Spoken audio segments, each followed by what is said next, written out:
So this is the Kizer Helmet, and in today's video I want to give you a general overview, first impressions of this thing. Kizer did send this to me for free, but they have no input on my content, so please rest assured, these are my own opinions. What you're looking at here is an EDC knife dropped by Kizer this month for August. It is a carbon fiber handle, sheepsfoot blade, Nitro V material, designed by Ozzo, called the Helmet, by Kizer. It's a liner lock with a thumb hole, flipper. You can do a lot of stuff with this knife. Overall, first impressions on this thing, it opens up really nice. It's got a nice balance point. Balance point is just behind the pivot. If you're looking at the pivot for balance point, is slightly rear heavy. But it is right basically at where your index finger would go is the balance point. So you don't have any kind of a forward heavy or rear heavy knife. Overall feel in the hand, fantastic. You have a deep carry pocket clip that is ambidextrous. You can go left or right. You're going to carry tip up. Knife opens up really smoothly, whether you want to flick it, flip it. I can't do the thumb thing, but maybe you can. Yeah, I can. There we go. Blade design on it. Nice sheepsfoot blade. You got logos by Ozzo here, and you got the Helmet logo. You got Nitro V markings. Let's see if I can get that thing to focus. Nitro V, Helmet, and Ozzo. On the other side, you've got the Kizer logo. But other than that, this thing is pretty well blacked out, which I actually really like. The carbon fiber texture on the scales, there's a little bit of a texture to it. I don't know if you can tell, but these are really slick. I like the way they look.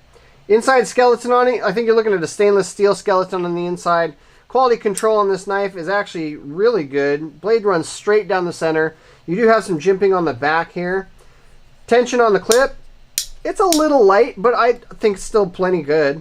You do have a hole in the rear for a lanyard if that's what you like to do. And overall, just a really nice looking pocket knife. Now, a couple things that I really like about this knife. I really like the scales. I like the carbon fiber. I'm not usually into carbon fiber, but I do really like how they did this. It's a little bit dull, but there's a little bit of a texture to it. It's smooth. It feels really good. It looks really nice in a blacked out knife.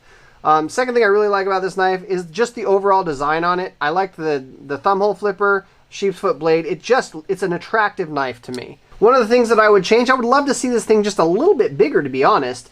It fits in my hand. My hand's a normal size hand, but it fits in my hand perfectly fine. But I feel like if it was a little bit bigger, I could flick and fidget and do stuff just a little bit more. It is a fun knife to hold, though, and you've got a variety of ways that you can open it. If you can do that, it's harder to do on camera than it is just doing normal. But if you can flick, flip, you know, it is a fidgety knife. You can open it with a back tab if you want. You can open it up with your thumb if you want. This is going to be the challenge. You can also flick it if you're coordinated enough to do it. So first impressions on this thing, fantastic. I really do like it. I like the design features of it. The value here is fantastic. And if you're the type that likes a black on black or maybe a little bit of a carbon fiber type feel, you'll probably really like the Helmet. I really like it. I'm going to throw it in my pocket for a while and see how it treats me. Overall, first impressions on this thing are great. Hey, if you liked the video, please like, favorite, comment, subscribe. If you want to grab one of these for yourself, links are in the description below in the first pinned comment. I do get a kickback or commission or whatever if you buy them. It doesn't cost you anything extra, though, and I appreciate the support for the channel. If you like this video, chances are good you're going to like that video as well, so give that a watch. As always, I do appreciate you watching and supporting, so thank you, and I'll see you in the next one.